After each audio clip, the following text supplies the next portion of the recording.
Budget for the year 2021-2022. As introduction, Honorable Speaker, the preparation of this budget was undertaken in circumstances like never before.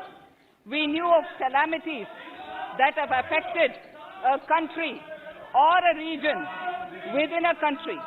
But what we have endured with COVID-19 through 2020 is sui generis. When I presented the budget 2020-2021, we could not have imagined that the global economy, already in throes of a slowdown, would be pushed into an unprecedented contraction.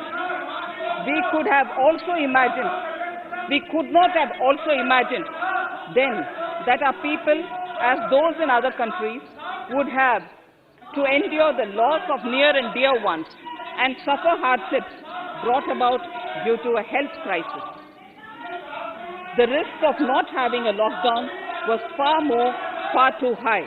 Within 48 hours of declaring a 3-week-long complete lockdown, the Prime Minister announced the Pradhan Mantri Garib Kalyan Yojana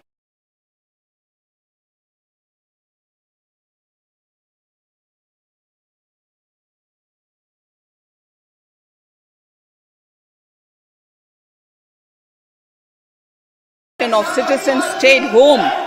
Milk, vegetables, fruit suppliers, health and sanitary workers, truck drivers, railways and public transport workers, bank employees, electricity workers, our annadatas, police, firemen and the armed forces all had to go about their work as normal, but with the additional anxiety of the virus hanging over them. We recognize this, and I think I speak on behalf of everybody in this august house when I express my heartfelt gratitude to these men and women for how they were able to carry out their work and duty to provide for the nation's basics over those crucial months. Speaker, sir, for public good, honorable members of parliament and members of legislative assemblies too offered their salaries. In May 2020, the government announced the Atmanirbhar Bharat package. To sustain the recovery further into the year, we also rolled out 2 more Atmanirbhar packages, 2 and 3. Total financial impact of all the Atmanirbhar Bharat packages, including measures taken by the RBI, was estimated to be about 27.1 lakh crores, which amounts to more than 13% of our GDP. As a government, we kept a watch on the situation and were proactive in our responses. The government, led by the Prime Minister, stretched its resources to deliver for most vulnerable sections of our society, the poorest of the poor, the Dalits, the tribals, the elderly, the migrant workers and our children. The Pradhan Mantri Garib Kalyan Yojana, the 3 Atmanirbhar packages and announcements made later were like 5 mini budgets in themselves. The Atmanirbhar packages accelerated our pace of structural reforms, redefinition of MSMEs, commercialization of the mining sector, agriculture and labor reforms, privatization of public sector undertakings, One Nation, One Ration Card, production-linked incentive schemes are some of the notable reforms carried out during this period. Faceless income tax assessment, DBT, and financial inclusion are the others. Today, India has 2 vaccines available and has begun medically safeguarding not only her own citizens against COVID-19, but also those of 100 or more countries. It is added comfort to know that 2 or more vaccines are also expected soon. Honorable Prime Minister launched the vaccination drive by crediting and thanking our scientists. We are ever grateful for the strength and rigor of their efforts. Having said that, we are all reminded time and again that our fight against COVID-19 continues into 2021. Now, just as it happened after the 2 world wars, there are signs that the political, economic, and strategic relations in the post-COVID world are changing. This moment in history is the dawn of a new era, one in which India is well poised to truly be the land of promise and hope. I borrow the words of Rabindranath Tagore. Faith is the bird that feels the light and sings when the dawn is still dark. Faith is the bird that feels the light and sings when the dawn is still dark. In this spirit, I can't help but recall the joy that we as cricket-loving nation felt after the Team India's recent spectacular success in Australia. It has reminded us of all the qualities that we as a people, particularly our youth, epitomize of having abundant promise and the unsuppressed thirst to perform and to succeed. Today, data shows that India now has one of the lowest death rate of 112 per million population and one of the lowest active cases of about 130 per million. This has laid the foundation to the revival we are seeing now in the economy. This budget will be the first of this new decade. This budget will also be a digital budget, and that has happened with all your support. So far, only 3 times has a budget followed a contraction in the economy. All such contractions earlier were as a result of situations typical to India. This time, the contract economy is due to a global pandemic, just like in several other countries. Having said that, I want to confidently state that our government is fully prepared to support and facilitate the economy's reset. This budget provides every opportunity for our economy to raise and capture the pace that it needs for a sustainable growth. 2021 is the year of many important milestones for our history. I mention a few of these. It is the 75th year of independence, 60 years of Goa's accession to India, 50 years of the 1971 India-Pakistan War. It will be the year of the 8th census of independent India. It will also be India's turn at the BRICS presidency, the year for our Chandrayaan-3 mission, and the Haridwar Mahakumbh.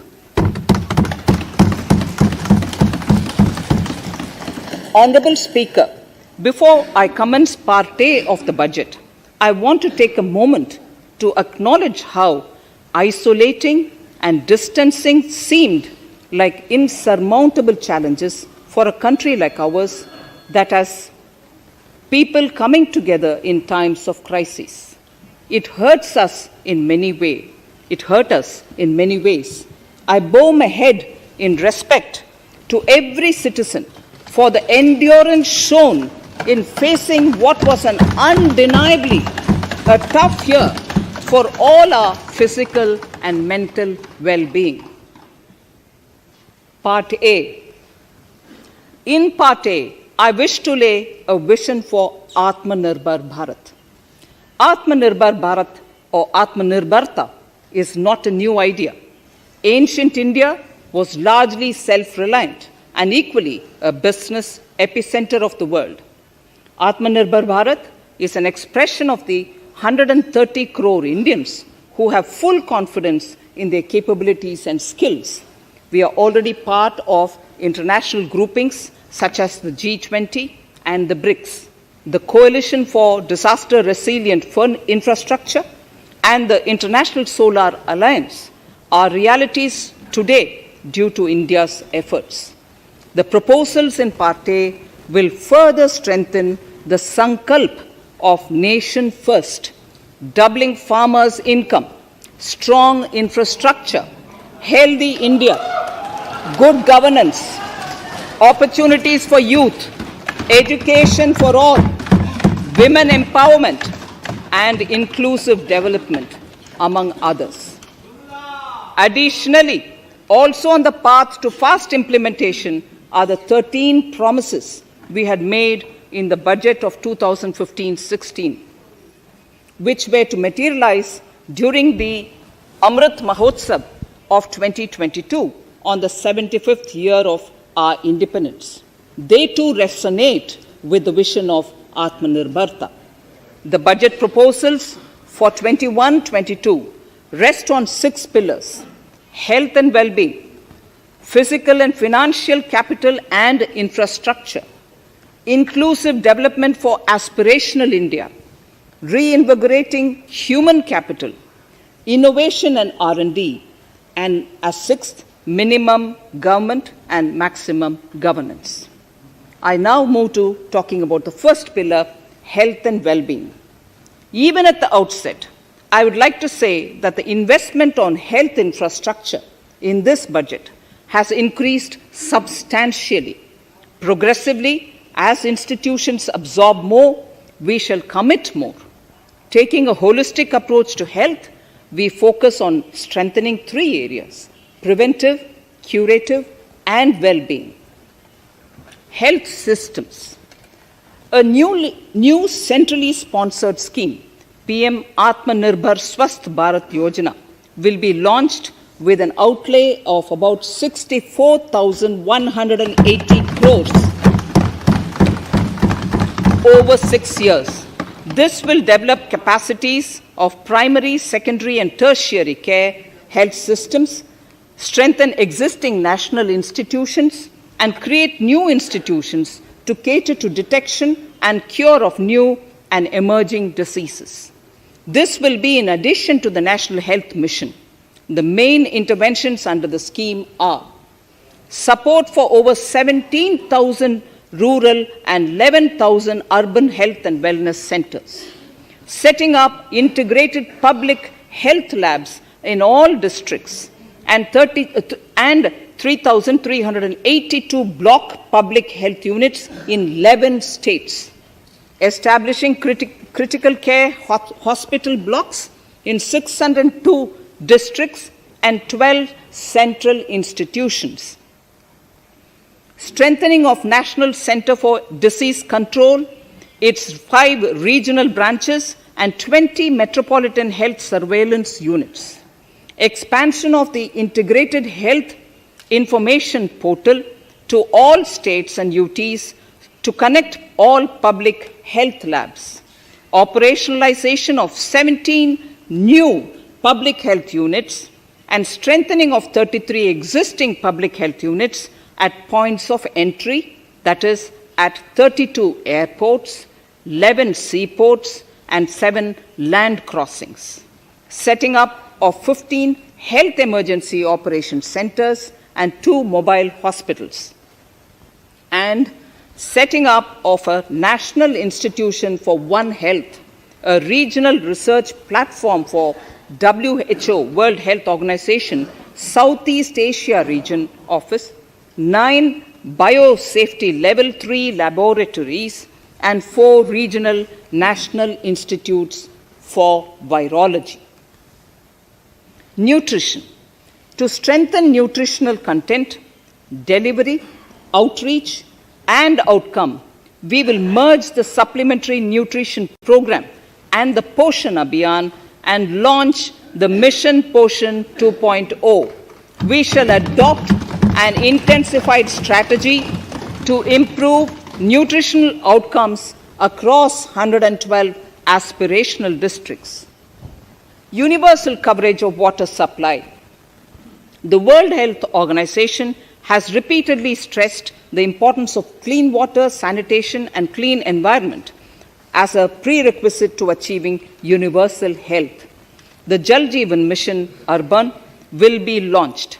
It aims at universal water supply in all 4,378 urban local bodies with 2.86 crores household tap connections, as well as liquid waste management in 500 Amrit cities. It will be implemented over 5 years with an outlay of 2,87,000 crores. Swachh Bharat and Swasth Bharat. For further Swachhata of urban India, we intend to focus on complete fecal sludge management and wastewater treatment, source segregation of garbage, reduction in single-use plastic, reduction in air pollution by effectively managing waste from construction and demolition activities, and bioremediation of all legacy dump sites. The Urban Swachh Bharat Mission 2.0 will be implemented with a total financial allocation of 1,41,678 crores over a period of 5 years from 2021. Clean air. To tackle the burgeoning problem of air pollution, I propose to provide an amount of 2,217 crores of rupees for 42 urban centers with a million-plus population in this budget. Scrapping policy. We are separately announcing, Honorable Speaker, a voluntary vehicle scrapping policy to phase out old and unfit vehicles. This will help in encouraging fuel-efficient, environment-friendly vehicles, thereby reducing vehicular pollution and oil import bills. Vehicles would undergo fitness tests in automated fitness centers after 20 years in case of personal vehicles and after 15 years in case of commercial vehicles. Details of the scheme will be separately shared by the ministry. Vaccines. The pneumococcal vaccine, a made-in-India product, is presently limited to only 5 states. It will be rolled out across the country. This will avert more than 50,000 child deaths annually. Honorable Speaker, I have provided 35,000 crores of rupees for COVID-19 vaccine in this year 21-22. I am committed to provide further funds if required. So the budget outlay for health and well-being is 2,23,846 crores in this BE 21-22 as against the BE of only 94,452 crores, and it marks an increase of 137%. The details of the same are at Annexure 1 of the speech. Honorable Speaker, I now move to the second pillar, physical and financial capital and infrastructure. Atmanirbhar Bharat, production-linked incentive schemes are things which I would like to place an emphasis. For a $5 trillion economy, our manufacturing sector has to grow in double digits on a sustained basis. Our manufacturing companies need to become an integral part of global supply chains, possess core competence and cutting-edge technology. To achieve all of the above, PLI schemes to create manufacturing global champions for an Atmanirbhar Bharat have been announced for 13 sectors. For this, the government has committed nearly 1.97 lakh crores over 5 years starting this financial year. This initiative will help bring scale and size in key sectors, create and nurture global champions, and provide jobs to our youth. Textiles. To enable the textile industry to become globally competitive, attract large investments, and boost employment generation, a scheme of Mega Investment Textiles Park will be launched in addition to the PLI schemes. This will create world-class infrastructure with plug-and-play facilities to create global champions in exports. 7 textile parks will be established over 3 years. Infrastructure. The National Infrastructure Pipeline, which I announced in December 2019, is the first of its kind. Whole of government exercise ever undertaken by Government of India. The NIP was launched with 6,835 projects. The project pipeline has now expanded to 7,400 projects. Around 217 projects worth rupees 1.10 lakh crores under some key infrastructure ministries have been completed. The NIP is a specific target which this government is committed to achieving over the coming years. It will require major increase in funding from both the government and the financial sector. In this budget, I propose to take concrete steps to do this in three ways.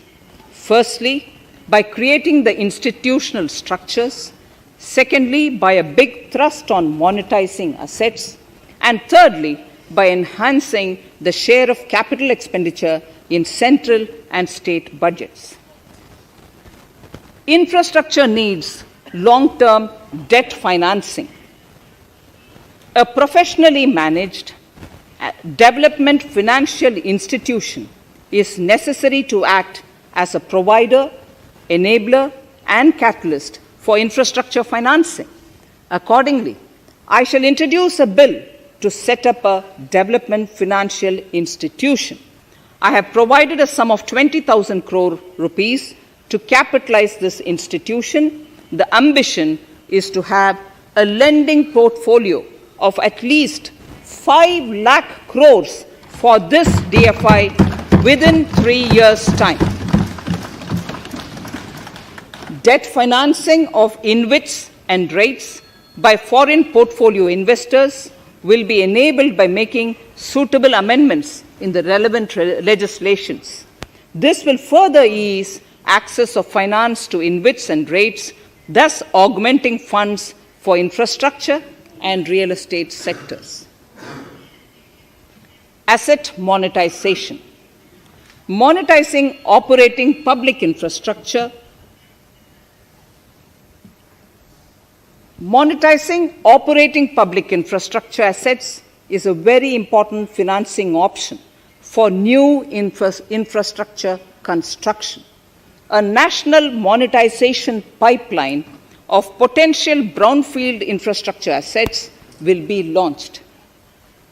An asset monetization dashboard will also be created for tracking the progress and to provide visibility to investors. Some important measures in the direction of monetization are National Highways Authority of India and the PGCIL each have sponsored one InvIT that will attract international and institutional investors.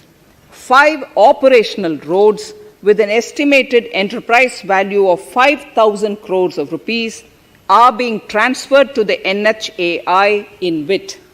Similarly, transmission assets of value 7,000 crores will be transferred to the PGCIL InvIT.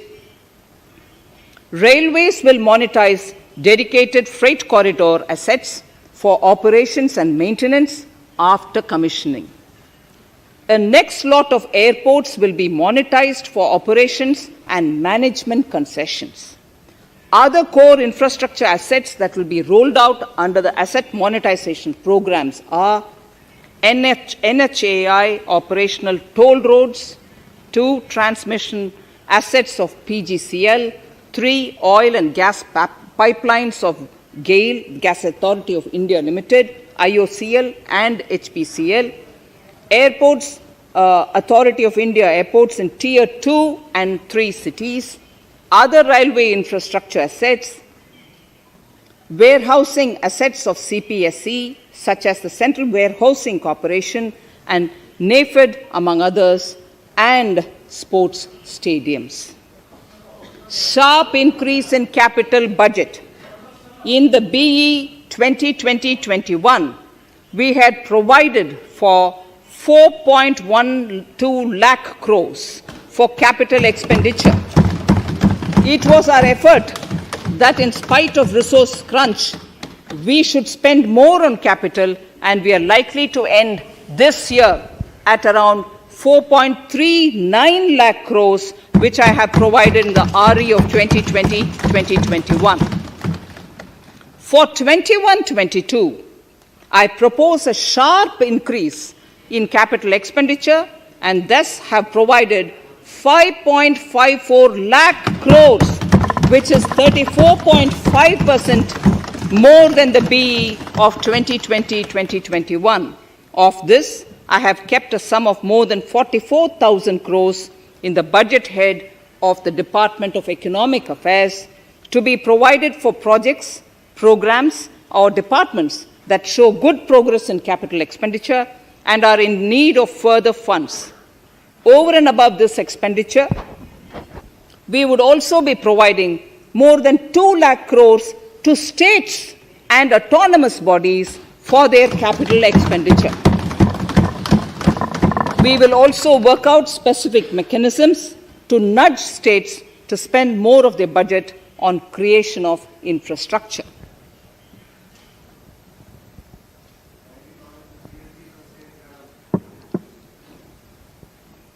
Roads and highways infrastructure. More than 13,000 kilometer length of roads at a cost of 3.3 lakh crores has already been awarded under the 5.35 lakh crores Bharatmala Pariyojana project, of which 3,800 kilometers have been constructed. By March 2022, we would be awarding another 8,500 kilometers and complete an additional 11,000 kilometers of national highway corridors. To further augment road infrastructure, more economic corridors are also being planned. Some are 3,500 kilometers of national highway works in the state of Tamil Nadu at an investment of 1.03 lakh crores. These include Madurai-Kollam corridor, Chittoor-Tachur corridor, and construction will start next year. Second, 1,100 kilometers of national highway works in the state of Kerala at an investment of 65,000 crores, including 600 kilometer section of Mumbai-Kanyakumari corridor in Kerala. Third, 675 kilometer of highway works in the state of West Bengal at a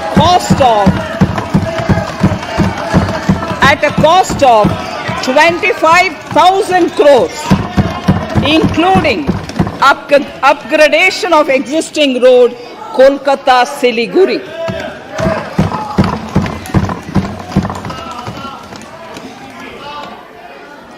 National highway works of around 19,000 crores are currently in progress in the state of Assam.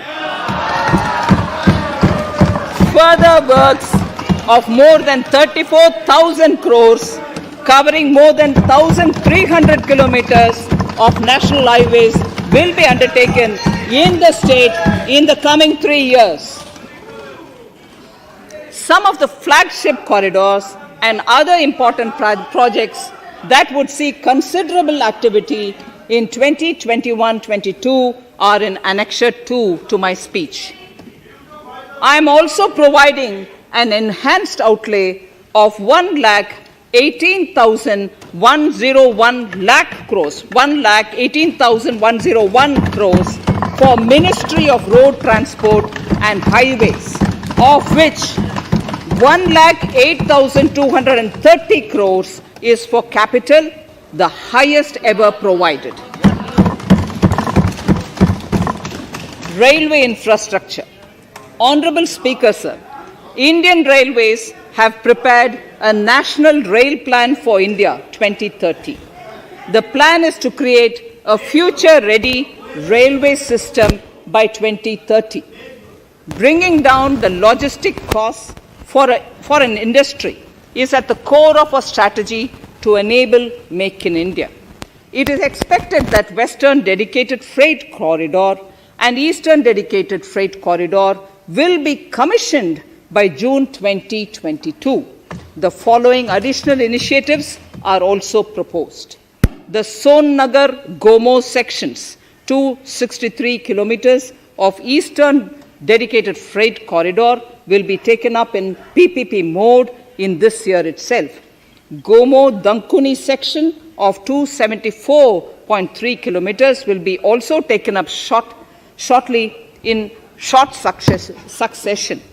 We will undertake future dedicated freight corridor projects, namely East Coast Corridor from Kharagpur to Vijayawada, East-West Corridor from Bhusawal to Kharagpur to Dankuni, and North-South Corridor from Itarsi to Vijayawada. Detailed project reports will be undertaken in the first phase. Broad gauge route kilometers, RKM as they refer to, electrified is expected to reach 46,000 kilometers, 46,000 RKMs. That is 72% by end of 2021 from 41,548 RKMs on 1st October 2020. 100% electrification of broad gauge routes will be completed by December 2023. For passenger convenience and safety, the following measures are being proposed. We will introduce the aesthetically designed Vista Dome LHB coach on tourist routes to give better travel experience to passengers. The safety measures undertaken in the past few years have borne results. To further strengthen this effort, high-density network and highly utilized network routes of Indian Railways will be provided with an indigenously developed automatic train protection system that eliminates train collision due to human error. I am providing a record sum of 1,10,055 crores for railways, of which 1,07,100 crores is for capital expenditure only. Urban infrastructure. We will work towards raising the share of public transport in urban areas.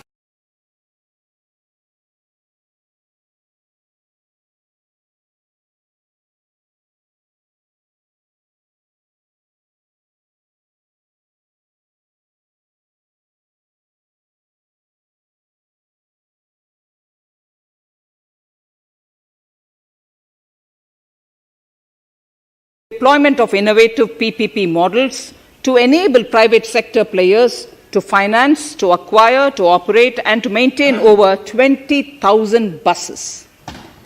The scheme will boost the automobile sector, provide fillip to economic growth, create employment opportunities for our youth, and enhance ease of mobility for urban residents. A total of 702 kilometers of conventional metro is operational, and another 1,016 kilometers of metro and RRTS is under construction in 27 cities. Two new technologies, that is Metro Light and Metro Neo, will be deployed to provide metro rail systems at much lesser cost with same experience, convenience, and safety in Tier 2 cities and peripheral areas of Tier 1 cities also. Central counterpart funding will be provided to Kochi Metro Railway Phase 2 of 11.5 kilometer at a cost of 1,957.05 crores. Chennai Metro Railway Phase 2 of 118.9 kilometers at a cost of 63,246 crores. Bengaluru Metro Railway Project Phase 2A and 2B of 58.19 kilometers at a cost of 14,788 crores. Nagpur Metro Rail Project Phase 2 and Nashik Metro at a cost of 5,976 crores and 2,092 crores respectively. Power infrastructure.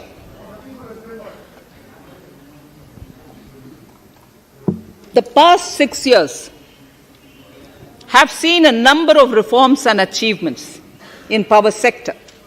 We have added 139 gigawatts of installed capacity, connected an additional 2.8 crore households, and added 1.41 lakh circuit kilometers of transmission lines. The distribution companies across the country are monopolies, either government or private. There is a need to provide choice to the consumers by promoting competition. A framework will be put in place to give consumers alternatives to choose from among more than one distribution companies. I read that sentence again. A framework will be put in place to give consumers alternatives to choose from among more than one distribution company. The viability of distribution companies is a serious concern. A revamped, reforms-based, result-linked power distribution sector scheme will be launched with an outlay of 3,05,984 crores over 5 years. The scheme will provide assistance to DISCOMs for infrastructure creation, including prepaid smart metering, feeder separation, upgradation of systems, etc., tied to financial improvements. Prime Minister, while speaking at the third Reinvestment Conference in November 2020, had announced plans to launch a comprehensive national hydrogen energy mission. It is now proposed to launch a hydrogen energy mission in 2021-22 for generating hydrogen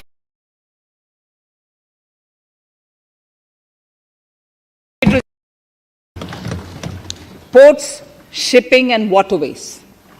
Major ports will be moving from managing their operational services on their own to a model where a private partner will manage it for them. For the purpose, 7 projects worth more than 2,000 crores will be offered by the major ports on private-public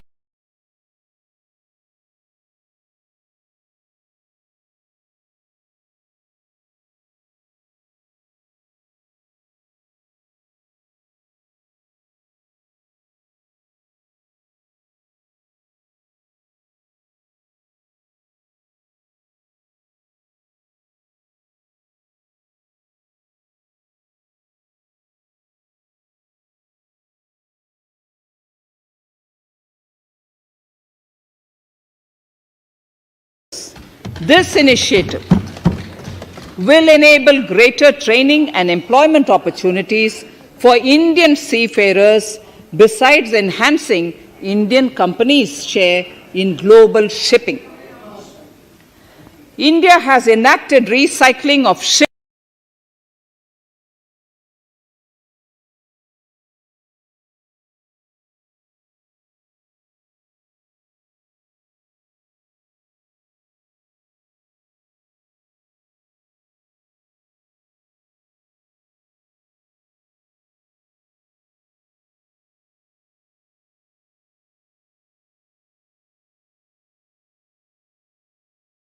capacities of around 4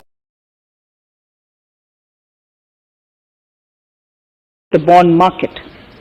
In the budget 2018-19, government had announced its intent to establish a system of regulated gold exchanges in the country. For the purpose, SEBI will be notified as the regulator, and Warehousing Development and Regulatory Authority will be strengthened to set up a commodity market ecosystem arrangement, including vaulting, assaying, logistics, etc., in addition to warehousing. Towards investor protection, I propose to introduce an investor charter as a right of all financial investors across all financial products. To give a further boost to the non-conventional energy sector, I propose to provide additional capital infusion of 1,000 crores and then manage and disburse 5 lakhs for bank customers. I shall be moving amendments to DICGC Act 1961 in this session itself to streamline the provision so that if a bank is temporarily unable to fulfill its obligations, the depositors of such bank can get easy and time-bound access to their deposits to the extent of the deposit insurance cover. This would help depositors of banks that are currently under stress. To improve credit discipline while continuing to protect the interest of small borrowers for NBFCs with minimum asset size of 100 crores, the minimum loan size eligible for debt recovery under the Securitization and Reconstruction of Financial Assets and Enforcement of Security Interests SARFAESI Act 2002, it is proposed to be reduced from the existing level of 50 lakhs to 20 lakhs. Company matters. The decriminalizer allowing their conversion into any other type of company at any time, reducing the residency limit for an Indian citizen to set up an one-person company from 182 days to 120 days and allow also non-resident Indians to incorporate OPCs in India. This will be a big boost for startups. To ensure faster resolution of cases, the NCLT framework will be strengthened, e-court system shall be implemented, and alternate methods of debt resolution and special framework for MSMEs shall be introduced. During the coming fiscal, we will be launching data analytics, artificial intelligence, machine learning driven MCA 2.1 version to MCA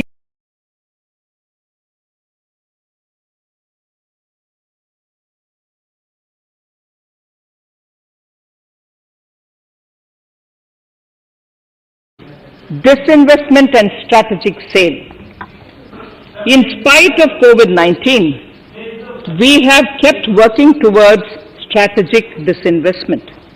A number of transactions, namely BPCL, Air India, Shipping Corporation of India, Container Corporation of India, IDBI Bank, Bharat Earth Movers Limited, Pawan Hans, Neelachal Ispat Nigam Limited, among others, would be completed in 21-22. Other than IDBI Bank, we propose to take up the 2 public sector banks and 1 general insurance company in the year 21-22.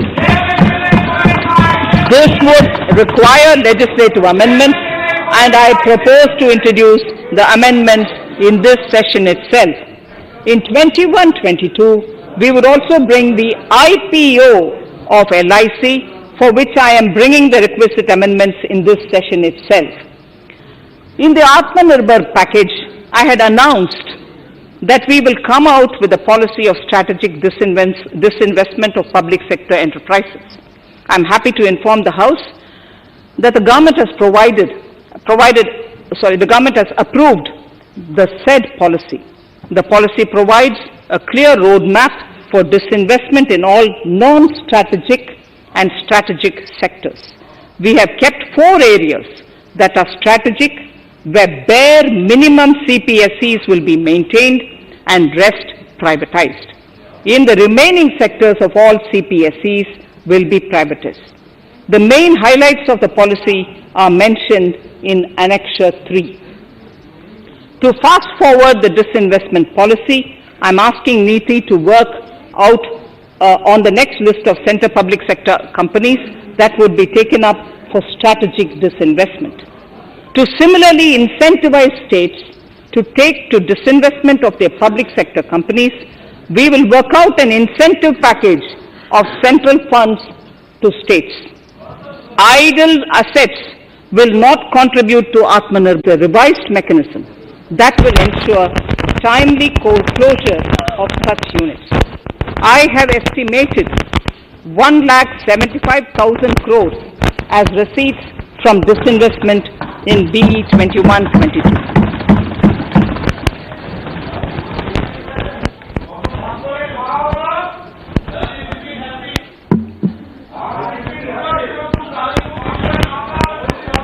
Government financial reforms.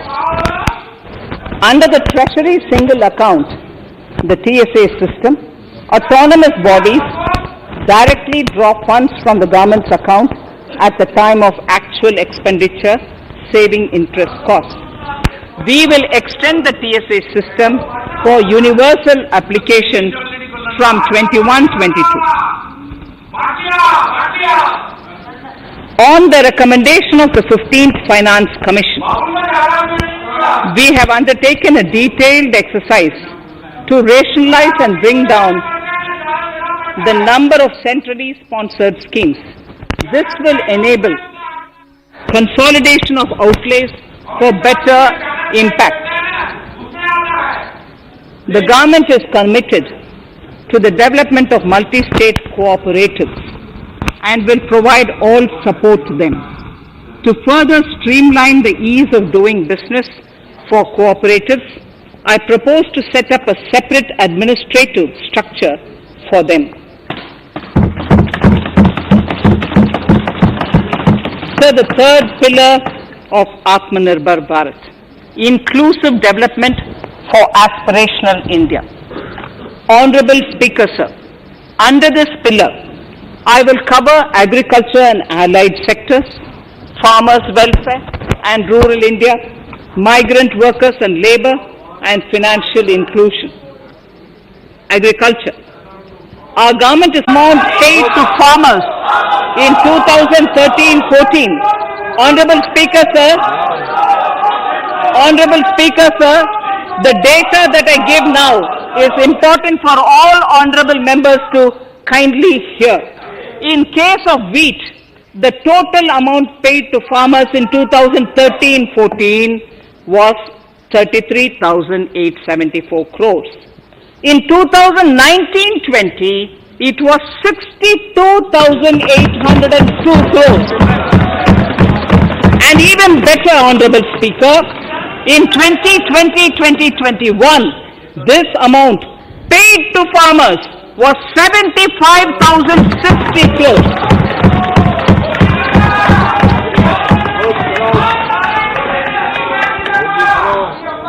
Honorable Speaker, again an important fact, the number of wheat growing farmers that were benefited increased in 2020-21 to 43.36 lakhs compared to 35.57 lakhs in 2019-20. That much of an increase within 1 year. For paddy, again an important data. For paddy, the amount paid in 2013-14 was 63,928 crores. In 2019-20, this increased to 1,41,930 crores. Even better, in 2020-2021, this is further, in 2020,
2021,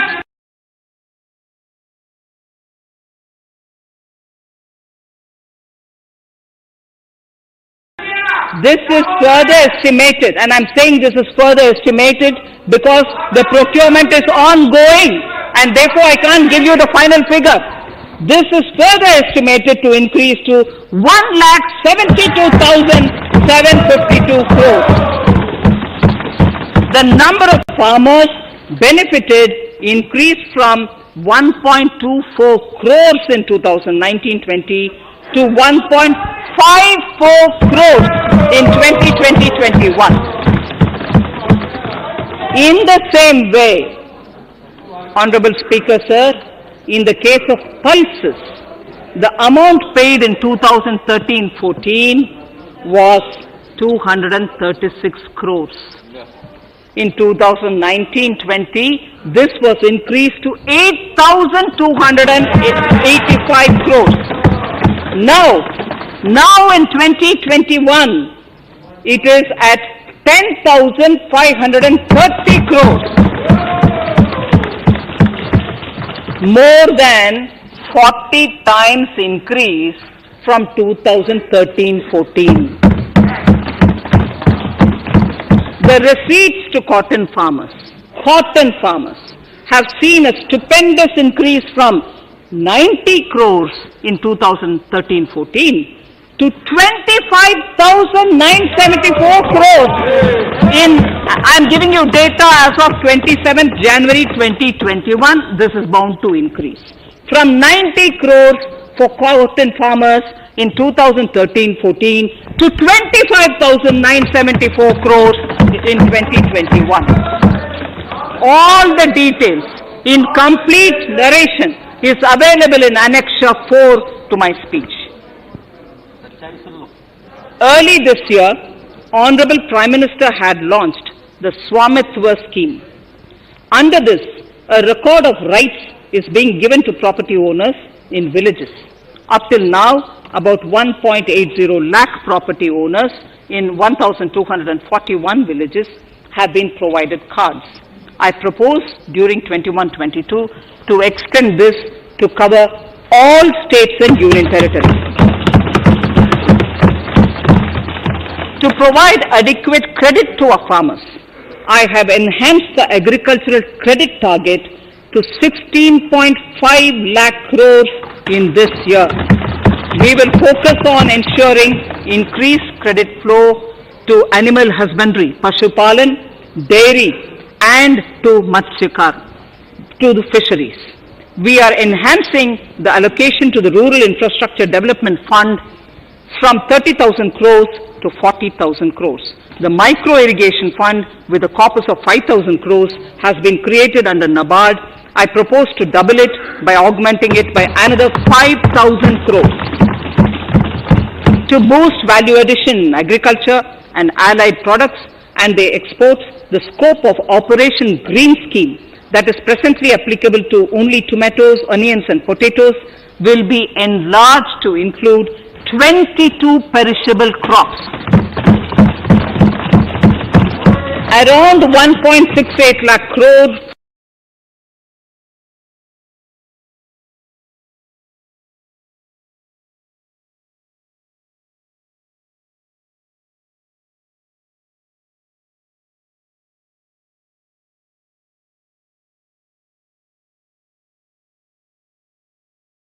farmers, around 1.68 crore farmers are registered and 1.14 lakh crores of rupees trade value has been carried out through e-NAMs, the National Agricultural Market.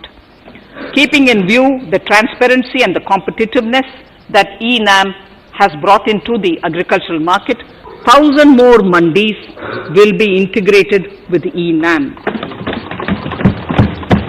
Honorable Speaker, sir, with all this, the Agricultural Infrastructure Fund would be made available to the APMCs for augmenting their infrastructure facilities.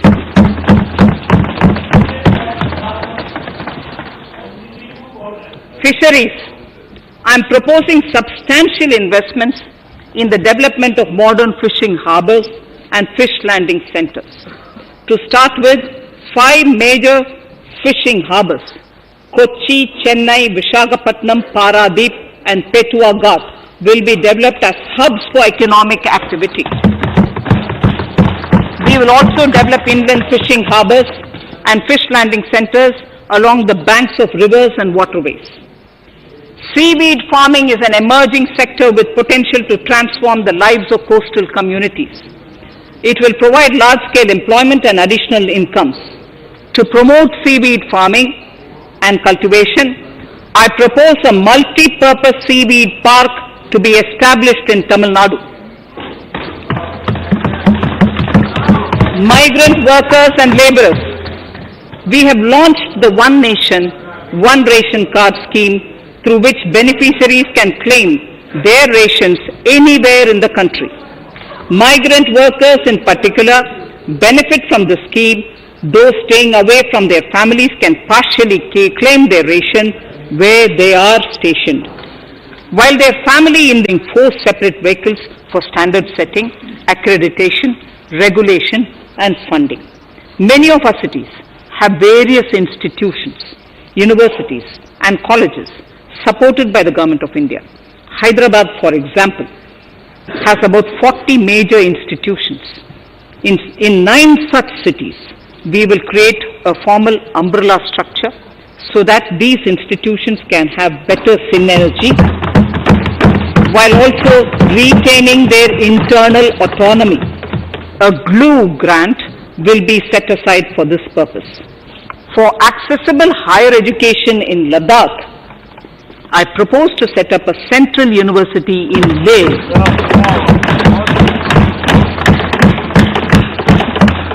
The other important projects to be taken up as a part of the NEP are listed in Annexure 5.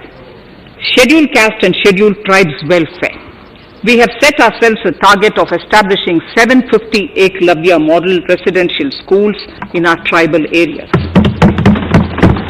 I propose to increase the unit cost of each such school from 20 crores, which is what it is now, to 38 crores, and for hilly and difficult areas to 48 crores.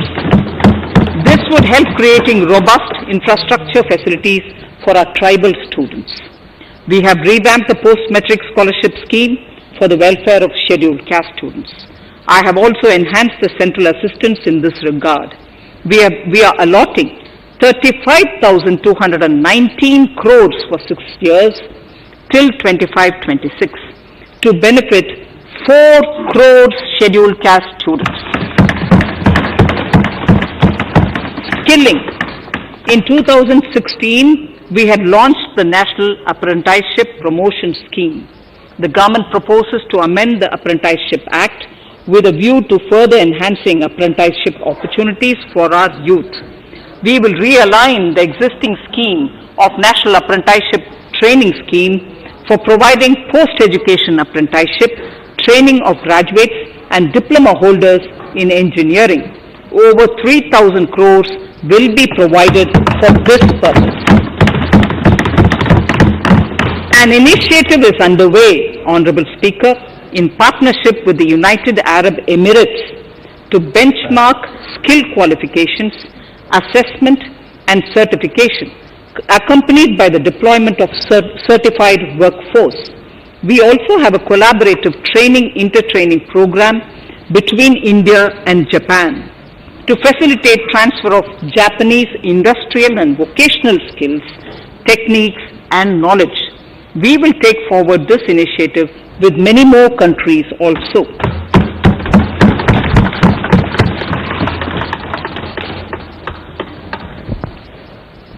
Innovation and R&D. In my budget speech of 2019, I had announced the National Research Foundation. We have now worked out the modalities, and the NRF outlay will be of 50,000 crores over 5 years. It will ensure that the overall research ecosystem in the country is strengthened with focus on identified national priority thrust areas. there has been a manifold increase in digital payments in the recent past. To give a further boost to digital transactions, I earmarked 1,500 crores for a proposed scheme that will provide financial incentive to promote digital mode of payment. We will undertake a new initiative, National Language